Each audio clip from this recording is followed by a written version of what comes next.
Right after my husband's funeral, my sister stood up in front of our relatives and declared that her son was actually my husband's child. Not only that, she waved around a will, demanding half of my $850,000 house, as if I no longer existed. My name is Grace Collins, 35 years old, an interior designer in Charleston, South Carolina. I had just lost Ethan Walker, my brilliant attorney husband, the only man who ever protected me. I thought the greatest pain of my life was the sudden loss of him. But before I could even begin to grieve, Madison Collins, my own sister, chose her son's very first birthday to twist the knife deeper. In front of my family, friends, and even my parents, Madison spun a story of infidelity, going so far as to present forged documents as proof. The entire backyard went silent, every eye fixed on me, waiting for me to collapse. Instead of breaking down, I laughed. A laugh that shocked everyone, because I was holding a secret strong enough to shatter everything Madison had just claimed. Ethan's honor, my home, and the truth within this family were all under attack. And what Madison didn't know, this was only the beginning. My name is Grace Collins, 35 years old, born and raised in Charleston, South Carolina. This city, with its brick-paved streets, porches draped in bougainvillea, and the salty breath of the Ashley River, has always been part of me. I work as an interior designer, a job that allows me to transform old houses into spaces full of light and memory. But the most important house was the 2-story ivory Victorian in south of Broad that Ethan and I bought after our wedding. That house was not only our pride, but also the proof of our journey together. Ethan Walker, my husband, was a well-known attorney in Charleston. He wasn't just brilliant, but also attentive to the smallest details. I still remember the first time I met him at a charity auction, when he bought an oil painting of a Boston sunset simply because he noticed I had been staring at it for too long. After the auction, he walked over, handed me the painting, and smiled. "I think it belongs to you more than to me." Since that day, that painting has hung above the fireplace in our living room, becoming part of the memory tied to our love. Our 11-year marriage wasn't perfect. We struggled endlessly to have children, enduring multiple failed IVF attempts. Each time we came back from the clinic, Ethan's eyes were heavy with sadness, but he always squeezed my hand and said, "As long as I have you, I have enough." Gradually, we learned to accept that happiness isn't only measured by the sound of children in the house. Instead, we traveled, renovated each room of our home, and built our careers side by side. I loved design, and Ethan was always my legal anchor. He often brought home contracts and thick documents. I remember him saying every legal document needs proper witnesses, notarization. One wrong dot can void everything. It sounded dry, but it became a principle we always lived by. Later, that very principle became the shield that saved me. We also had a little ritual. Every evening after dinner, we'd sit on the old wooden chair on the porch, sip mint tea, and talk about our day. I often carried a small blue notebook, jotting down design ideas, and Ethan would laugh. "If you don't write them down, Charleston's wind will blow them away." Those simple moments, even now, make my heart ache. My relationship with my younger sister, Madison, was always different. Since childhood, she had been the one spoiled by our parents. Madison was beautiful, loud, able to draw every eye, but she was unstable. Jumping from job to job, drowning in debt, never taking responsibility for her choices. I often tried to bridge the gap. Ethan would remind me, "She's still your sister. Don't cut her off completely." I listened, though a vague sense of worry always lingered. 3 years ago, that worry turned real. One evening, Madison came over for dinner. While I stepped into another room to take a client call, she made advances toward Ethan. He told me later, his face serious. "She said things she shouldn't, Grace. I shut her down immediately, but I want you to know." I was shocked, but I trusted him. We decided to keep our distance from Madison. Fewer gatherings, never letting her stay in the house alone. A year later, Ethan faced health issues. Doctors discovered he had varicocele and recommended surgery. During the procedure, the doctor also performed a vasectomy to prevent recurrence. It was a hard decision, but we agreed, prioritizing his health. From that moment, the possibility of having children together ended. Only Ethan, the doctor, and I knew. We told no one, not even family. And Ethan, cautious as always, created a complete medical record and placed it in our bank's safe deposit box, along with a properly executed will by his trusted lawyer, Mr. Hale. Ethan told me, "Everything must be clear, in case one day you need it." There were 3 things in the house that always reminded me of him: the Boston painting above the fireplace, my blue notebook filled with scribbles, and the creaky wooden chair on the porch. They seemed harmless, yet each became a piece of the puzzle in what came later. In the months after Ethan's death, I tried to keep the rhythm of our old life. Each morning, I still watered the magnolia tree in the yard, his favorite. My parents often visited, but I noticed their hesitant looks, as if they wanted to say something but couldn't. Madison appeared rarely, always using her baby as an excuse. Sometimes she sent me short texts, never asking how I truly was. One evening, while organizing Ethan's documents, I found a white envelope in the safe. On it was written, "If you're reading this, it means I'm no longer here to protect you." My chest tightened, but I didn't open it. Holding on to the unopened letter gave me the illusion he was still here. Yet when I glanced out the window, I saw Madison standing in the yard, phone in hand, her eyes flashing with something strange. I didn't realize then that moment was the first sign of the storm that was coming. That morning, Charleston was blazing hot, sunlight filtering through the branches of the old oaks and flooding Madison's yard in a blinding wash of gold. I hadn't slept in nights, but in the end I gave in to my mother's urging. "Grace, you should go. It's still Noah's birthday. Ethan would want you there." So I drove slowly down the brick-paved streets, carrying a small gift and a heart that felt impossibly heavy. The moment I stepped inside, I sensed something off. Guests whispered in corners, a few eyes flicked toward me and then quickly away. Blue balloons were strung across the yard, a 3-tier cake sat ready, but the laughter sounded forced. I told myself it was just people unsure how to comfort a widow. When the last notes of happy birthday faded, Madison carried Noah into the backyard. She wore a new burgundy dress, her blonde curls freshly styled, her face glowing with an odd confidence. I sat next to my parents, forcing a smile. Then Madison tapped a plastic spoon against a glass, the sharp clinking silencing the entire yard. "Thank you all for coming," she began, her voice loud and steady. "Today, I have a secret to share. A truth I can't keep any longer." I saw my father stiffen, my mother drop her eyes to the ground. A heavy dread welled up inside me. Madison drew a breath, resting her hand on Noah's head. "Noah isn't Tyler's son. He's the son of Ethan Walker, my sister's husband." The air froze. I heard murmurs, the clatter of a glass hitting a table, and the rush of my own breath. My heart pounded, as if it might crack open my ribs. "Here's the proof," Madison went on, pulling a folded stack of papers from her purse. She held them high. Before he died, Ethan updated his will. In it, he left half of the south of Broad House to his son, Noah. My father shot up instantly. "Madison, what are you saying?" But my mother stayed silent, her eyes shimmering with tears. I stood frozen, my body numb. Images of Ethan in his wedding suit flashed through my mind. He had once promised he would always protect me, and now my own sister was trying to turn him into a betrayer. I stepped slowly toward Madison. "Let me see," I said, my voice eerily calm. She hesitated, then placed the paper into my hands. One glance was enough. The wording was clumsy, and Ethan's signature was wrong. The long stroke of the W off, the details untrue. In my head I heard Ethan's warning. One misplaced mark can void an entire document. I bit my lip to stifle the laugh that threatened to burst out. I folded the paper neatly and handed it back. "Thank you for sharing. I think I need to leave now." Her face flickered with surprise. She hadn't expected composure.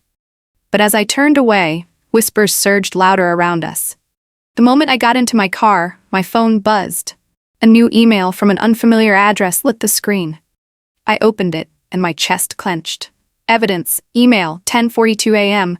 "If you don't want Ethan's truth exposed, share the house. We can settle this quietly, avoid a scene." My hands trembled. Madison had planned this well, even tightening the psychological screws with threats. Sweat ran down my temples, though the air conditioning blasted at full power. I broke down in tears, not because I believed Ethan had been unfaithful, but because of the crushing realization that my own flesh and blood would exploit my grief. In that wave of panic, I suddenly remembered the safe deposit box at the bank. where Ethan had stored every crucial document. He had once told me, "One day, you'll need them." I drew a deep breath, wiped my tears, and felt a spark of resolve flare inside me. I would not let Madison stain Ethan's honor or destroy my life. But just as I thought this blow was the worst it could get, my phone lit up again with another notification. The sender's name froze the blood in my veins, but worse was coming. Charleston in summer felt like a furnace. The oak branches draped with moss still swayed in the wind, but the heat from the red brick streets rose in suffocating waves. I couldn't erase the image of Madison in that burgundy dress on Noah's birthday, holding up the fake will for everyone to see. I thought after that spectacle she would retreat, at least for a few weeks of silence. But just 2 days later, I realized how naive I had been. Madison didn't stop. She began to unleash small, calculated strikes, subtle but devastating. 3 minor blows came one after another, like waves crashing in, leaving me more isolated and cornered each time. On Monday morning, I went to my parents' house as usual, carrying a basket of savory pastries for breakfast. I thought my presence could reassure them, prove I was holding up. But the moment I stepped into the kitchen, the atmosphere felt wrong. My father sat stiffly behind his newspaper, his face tight. My mother was pouring coffee, her hand trembling slightly. "Grace," my mother said softly, eyes averted, "I want to ask you something. What if Madison is telling the truth? Are you certain Ethan never hid anything from you?" I froze, the basket nearly slipping from my hands. "Mom," I burst out, "Ethan never betrayed me. You know what kind of man he was." My father folded the paper, his voice low. "We believe in Ethan. But the relatives are talking. They call me constantly. If this story breaks, our whole family's reputation is at stake." My chest tightened. "So you're ready to believe a forged piece of paper over the 11 years I lived beside him?" My voice cracked, a mix of anger and anguish. My mother set her cup down, eyes brimming. "I just want to know the truth." I understood then. Within just days, Madison had planted seeds of doubt in my own parents. That afternoon, as I sketched designs for a boutique hotel at my studio, my phone buzzed nonstop. A flood of texts from an unknown number filled the screen. I opened them, and the blood in my veins turned to ice. "Evidence, text message, 2:17 p.m. All of Charleston will know Ethan wasn't the perfect husband. Think carefully before you fight, Grace. Split the house and end this now." I collapsed into my chair, the charcoal pencil slipping from my fingers and clattering to the floor. My heart hammered. Sweat broke out across my skin despite the air conditioner running full blast. I tried calling back, but the number was already disconnected. Horrid visions flashed through my mind. Ethan's name smeared across headlines, neighbors whispering, clients canceling contracts to avoid scandal. My design business lived on trust and reputation. One rumor could burn it all down. Tears stung my eyes as I bit my lip to stifle sobs. Instinctively, I took screenshots, saving every word as evidence. But the studio around me suddenly felt like a cold, empty box. I was fighting alone, while my attacker lurked in the shadows. I knew it was Madison, but she was smart enough to hide behind anonymous numbers. These threats weren't just aimed at me. They targeted Ethan's memory. I felt like a soldier stripped of weapons, surrounded on the battlefield. That evening, Sarah, my best friend from college, invited me to dinner. Relief bloomed in me, thinking at least someone was on my side. We sat at a seafood restaurant on King Street. But before the main course arrived, I noticed the unease in her eyes. She swirled her wine glass, hesitant. "Grace, I've heard people talking about Ethan and Madison. I don't want to believe it, but are you absolutely sure?" I forced a bitter smile, the taste of bile rising. "Sarah, I lived with Ethan for 11 years. He never strayed. You know his character." She sighed, laying her hand over mine. "I believe you, but you know how harsh society is. Rumors spread like wildfire. Your clients, if they hear this..." I pulled my hand back, scanning the restaurant, and that's when I caught it. Several curious stares from nearby tables, people whispering behind their menus, their eyes on me. The rumor had already slipped beyond family. It had leaked into my circle of friends, even strangers. I felt like I was on a stage, trapped in a sordid play Madison had written, with me as her victim. 3 blows. 3 calculated strikes. Madison had designed it well, planting doubt in our parents, leaking whispers into society, and using anonymous threats to shake me. and I was left alone, clutching Ethan's secrets, unable to reveal them yet. That night I sat in the living room, the desk lamp casting light on the Boston painting. The orange and violet hues of the sunset seemed dimmer. I whispered as if Ethan were there. "You told me to keep the papers ready. But do I have the strength to fight my own sister?" My phone buzzed again. A new text. This time, it came straight from Madison's number. No more disguises. "You have 1 week to agree to split the house. If not, I'll take the will to the media. I have friends who can perfect the signature. This time, no one will know the difference." I gripped the phone, my whole body going cold. Madison was about to push too far. An overreach that could drag us all into the abyss. And I knew the real storm had only just begun. Charleston no longer felt peaceful. Just days after Noah's birthday, I could sense waves of tension rolling in. From the little cafe on Broad Street to sudden phone calls from distant relatives, everyone whispered about a truth Madison had planted.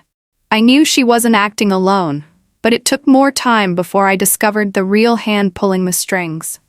On Thursday morning, when I went to check the mail, a thick envelope sat in the box. I tore it open. Inside was a new will of Ethan's.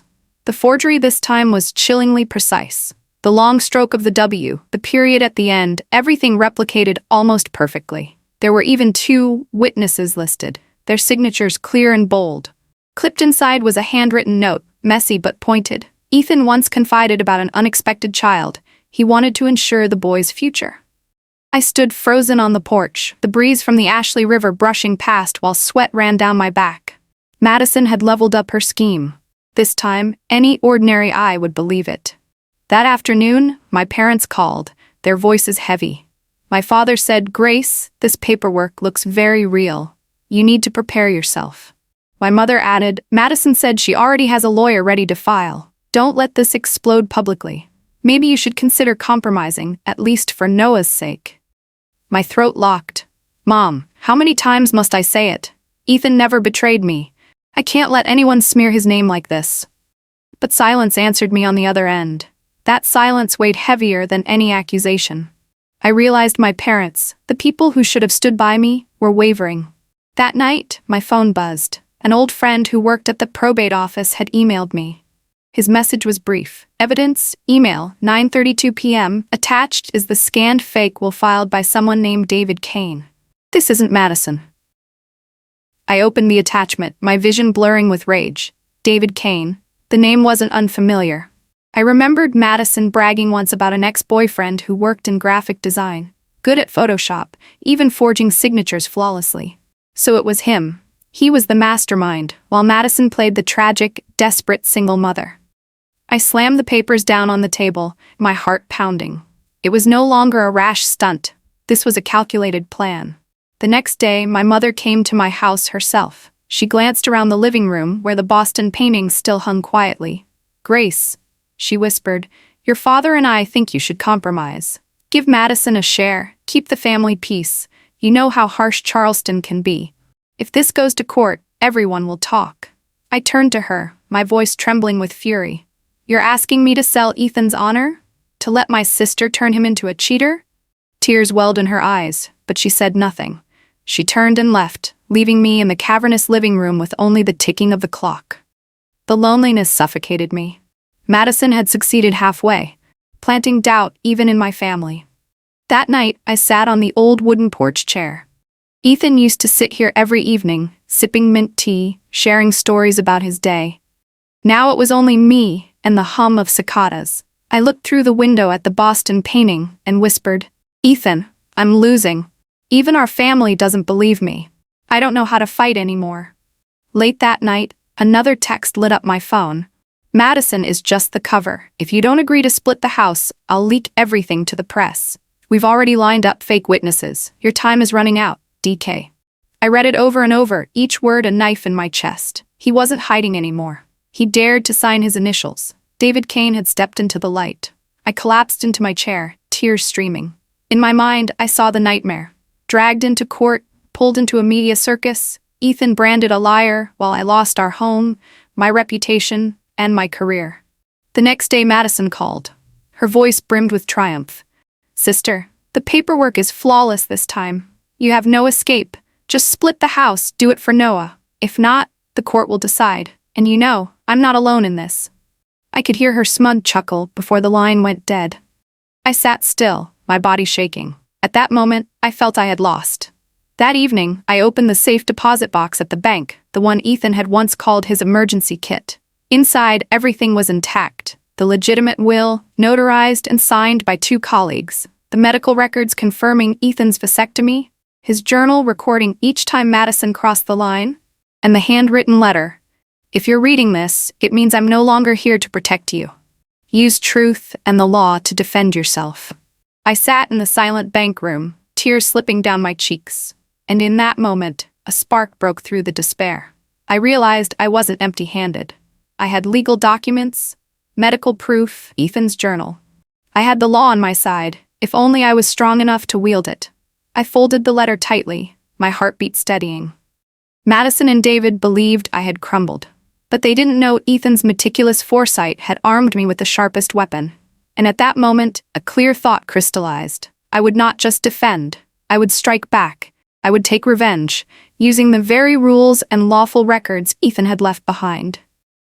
The cliffhanger shimmered in my eyes. The real storm was about to break, and this time, I would be the one to unleash it. I never thought I'd create a revenge plan, especially against my own sister. But when Madison and David Kane cornered me, turning Ethan into a cheater and me into Charleston's laughingstock, I realized there was only one path left: strike back. And I would do it the way Ethan had always advised, using truth and the law. I called the plan CAGE: collect, align, gamble, edge. Collect, gather. The first step was gathering every shred of evidence. I returned to the bank and opened the safe deposit box once more. Inside, everything remained intact. Ethan's real will, notarized by attorney James Hale. The medical records confirming Ethan's vasectomy 2 years before Noah was born, and Ethan's journal detailing every time Madison crossed the line. I carried the documents to James Hale's office. He was a silver-haired attorney, once Ethan's mentor. Behind his walnut desk, he flipped through each page, his eyes lighting up. "Grace, this is gold. We'll need certified copies, notarizations, and secure storage. Don't let anyone touch the originals." I nodded. "James, I'm alone in this. Will you stand with me?" He placed a steady hand over mine. "I saw Ethan as a son. I won't let his honor be trampled." Beside James, I had another ally, Connor Brooks, a private investigator. Former police, he knew every corner of Charleston. I hired him to dig into Madison and David's lives. "Leave it to me," Connor said in his gravelly voice. "I'll pull every bill, every message, every debt they've buried." I had begun building a wall of defense, but in my heart, one question nagged. Could a wall withstand a storm? Align, organize evidence alone was chaos. Without order, it was just paper. James helped me build a timeline. On one side, Ethan's medical records, the surgery date, the tests proving sterility. On the other, Noah's birth date. The gap between them was undeniable, down to the month. Connor delivered another blow, printed text conversations between Madison and David. In one, Madison wrote, "If we play this right, Grace won't have a way out." David replied, "I've practiced the signature a dozen times. The new one, no one will tell the difference." I read every line, my grip crushing the pages until they crumpled. Yet beneath the rage came relief. The full picture was clear. Madison wasn't just reckless, she was complicit. James exhaled after scanning the messages. "We have everything we need to destroy them in court. But Grace, be prepared. When we attack, they'll hit back hard." Gamble, the risk. The plan couldn't stay defensive. I had to gamble, strike first. James proposed, invite Madison for a private meeting, record it, legally, push her to contradict herself, maybe even confess. But this is a gamble. If you lose composure, she could flip it, painting you as the aggressor. I hesitated long. Then I agreed. If this is the only way, I'll do it. Connor added his part, shadowing David, tracking his movements. "We need him tied directly to the forgery," he said. "Gamble means risk, but it's also our chance to flip the board." The night before the meeting, I sat on the old porch chair, the salt wind off the harbor brushing my face. I closed my eyes and whispered into the dark. "Ethan, am I strong enough? Edge, the final advantage." My edge wasn't just documents. It was Ethan's rules, drilled into me. A notarized will can't be denied. Medical records are irrefutable. Journals, dated and consistent, crush lies. James assembled the legal package. Connor promised to add Madison's financial records. Debts stacked so high, they explained her desperation. For the first time, I felt a flicker of hope. But every edge came with risks. I wrote them down one by one. My family might turn their backs if Madison cried and played the victim. My design career could collapse if the rumors leaked before I countered. If the fake will was temporarily accepted, I could lose control of the house until trial. Worst of all, if Madison or David discovered my recordings or surveillance, they could accuse me of invasion of privacy. I knew I was walking a razor's edge, but a razor could be weaponized if I held it steady. Among Ethan's papers was something I hadn't told anyone. Not James, not Connor. A letter Ethan had written only to me with details only I knew. My secret ace. It stayed locked in a drawer, untouched. I would reveal it only when there was no other choice. Just as the plan began to move in rhythm, my phone rang. Connor's voice was urgent. "Grace, we've got a problem. David just set up a meeting with a local reporter. He might leak the whole story, complete with the forged will. If that piece runs, public opinion will swing to Madison before we can act." The world spun. My carefully stacked plan, built on law, evidence, Ethan's foresight, could be reduced to rubble by one media ambush. And I realized the game had entered a new round, one where I no longer held full control. I knew time was running out. David was preparing to leak the forged will to the press. If I didn't strike first, everything would collapse. So I began executing each step of the plan.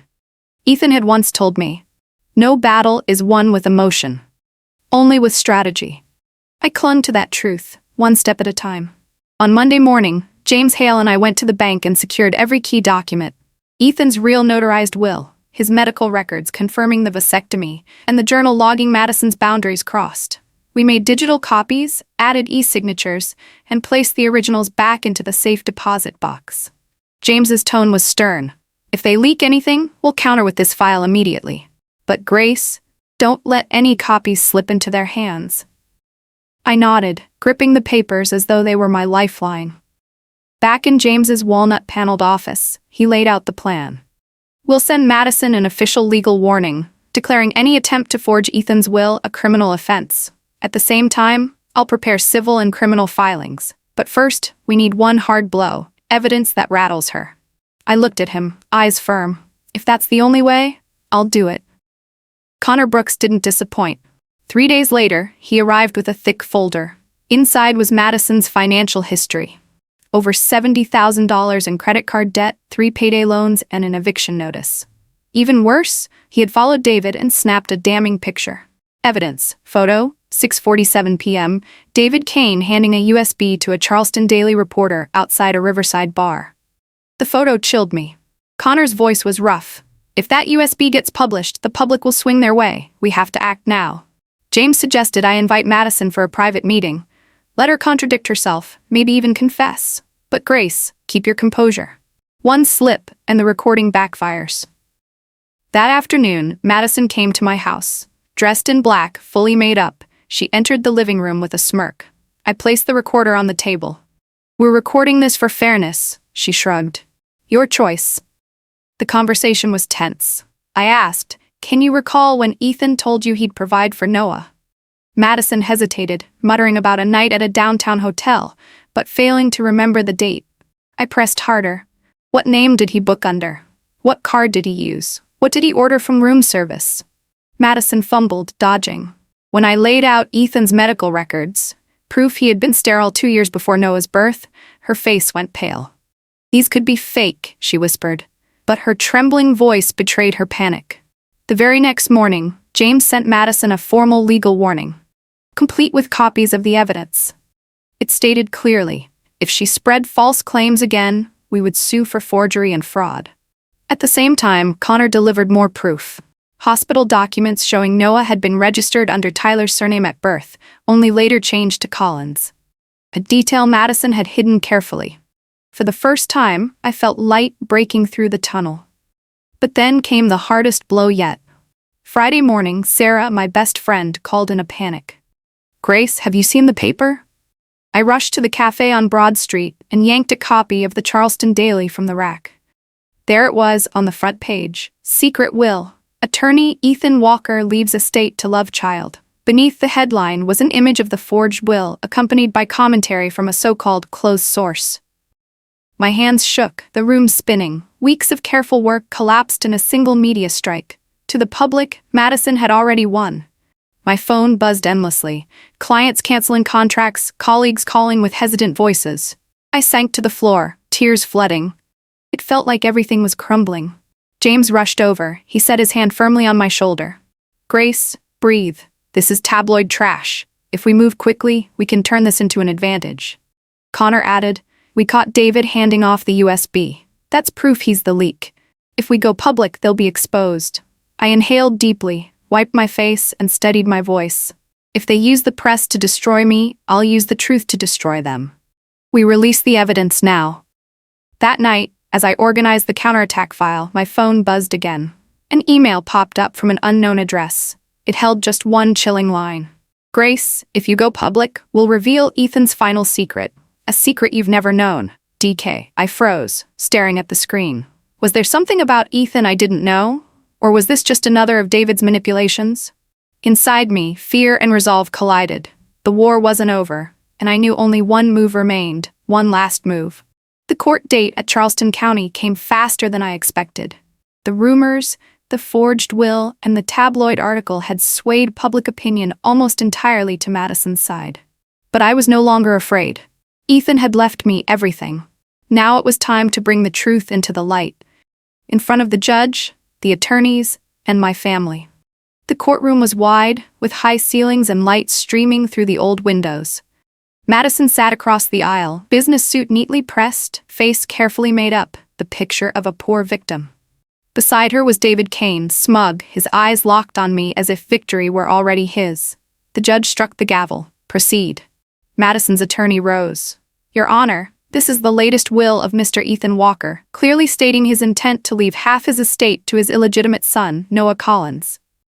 He set the file on the evidence table. Madison dabbed her eyes with a tissue. "I only want my son to have a better future. My sister has everything, and my child has nothing." Whispers rippled across the room. I saw my parents bow their heads, uneasy.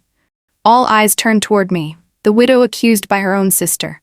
James Hale rose, his voice steady as stone. "Your Honor, the documents presented by the plaintiff are forgeries. We have irrefutable proof." He gestured toward me. My heart pounded, but I stood, carrying the file to the witness stand. "I am Grace Collins, the lawful wife and widow of Ethan Walker. I will present the truth." One by one, I laid it out. Evidence number 1, I held up the printed email Madison had sent. "If you don't want Ethan's truth exposed, share the house." My voice cut the silence. "This is proof Madison attempted to extort me with lies."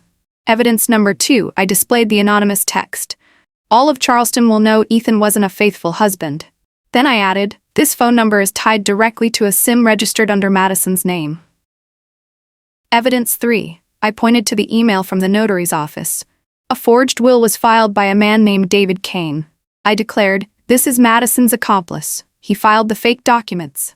At that, Connor Brooks, our investigator, stood and confirmed the photograph of David, handing the USB to a reporter.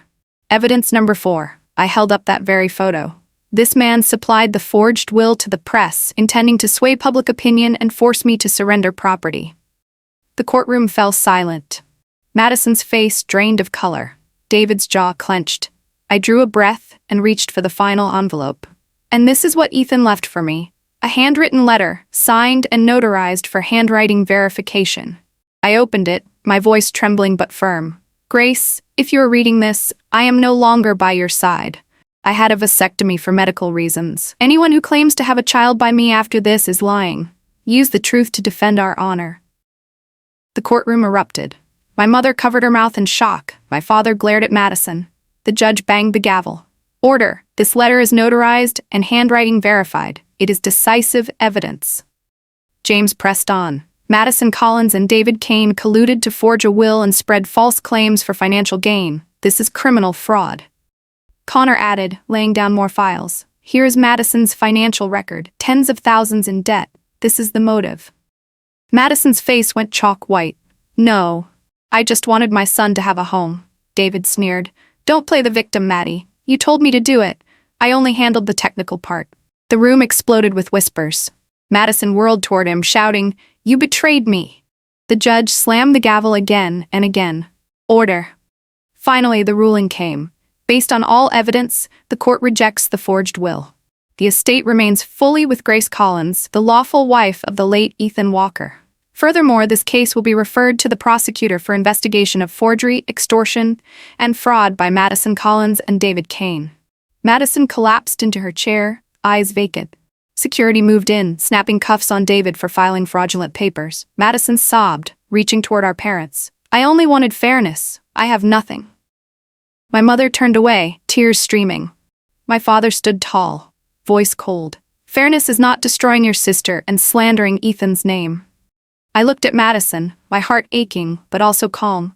Truth had prevailed. Ethan's honor was restored. All around me, people nodded, whispering, "It was just a scheme. Grace was the victim." Reporters scribbled furiously, this time to clear Ethan's name. James leaned over, offering a small smile. "You did it, Grace. Ethan would be proud." I nodded, feeling the crushing weight lift at last. I had fought to the end, and justice had been served. Madison was escorted out, staring into nothing, facing likely prison for forging a will and attempting fraud. David was taken into custody immediately as an accomplice and for signature forgery. Ethan's reputation was restored, and the home remained mine. Yet as I watched Madison's figure disappear, her cries echoing, part of me still hurt, but another part knew this was the price of betrayal. The courtroom battle had ended. Justice was real, truth undeniable. But I also knew the long-term fallout for our family was only beginning. Whether it could ever heal, I didn't know. Still, in that moment, I knew Ethan could finally rest. I had kept my promise, defended our love and honor before the world. News of the trial swept across Charleston like a storm. No one whispered about the illegitimate child anymore. Instead, every eye turned toward Madison and David. The long-term consequences for them were heavy and irreversible. David was held in custody awaiting criminal trial. The charges of signature forgery and will falsification could put him behind bars for years. His graphic design contracts collapsed overnight, clients cutting ties, his name reduced to a permanent stain. Madison faced a sentence she could not escape. Even as her lawyer begged for leniency, citing financial hardship and single motherhood, the community shut its doors on her. The corner grocery refused her credit, neighbors turned away, friends who once gathered around her fell into silence. Worst of all, she lost temporary custody of Noah until she could complete counseling and supervised visits. For me, Grace, a new kind of normal, slowly emerged. I returned to my design work. Clients came back, partly out of sympathy, partly out of respect for the way I defended Ethan's honor. The South of Broad Home was no longer a battleground but a symbol of resilience. Each morning, I watered the magnolias in the garden with a lighter heart. The human thread appeared through Jason, our cousin, who had stayed silent through most of the ordeal. After the verdict, he came to me, hesitant. "Grace, I'm sorry I didn't stand by you sooner. I'll help Madison care for Noah during this time. The boy isn't at fault." Hearing that, I felt part of the wound close. I couldn't forgive Madison yet, but at least Noah would still be loved. And that reminded me, justice isn't only about punishment, it's about protecting what remains pure. In marriage, only the two people in it have the right to control it. When someone tries to manipulate with lies and greed, truth and justice will always be the strongest weapons. My story ended in tears, but also in relief. Because in the end, Ethan's name was cleared, and I found peace again. Yet what echoes most is the lesson. Kindness needs boundaries, and documents and the law are the most vital shields against betrayal. And what about you? Have you ever faced a family member or a friend you trusted, only for them to turn against you and try to take what was never theirs? How did you respond? By staying silent, giving in, or by standing tall to protect your honor and your justice? Share your story in the comments below, because sometimes your truth can give someone else the strength they desperately need. If this video touched you, don't forget to hit subscribe to True Revenge Stories, like, and share so others can hear these powerful stories of justice served. Every day, we bring you gripping revenge stories where lies are exposed and fairness is restored. And if you want more, check out our playlist, filled with even more revenge stories waiting for you to discover.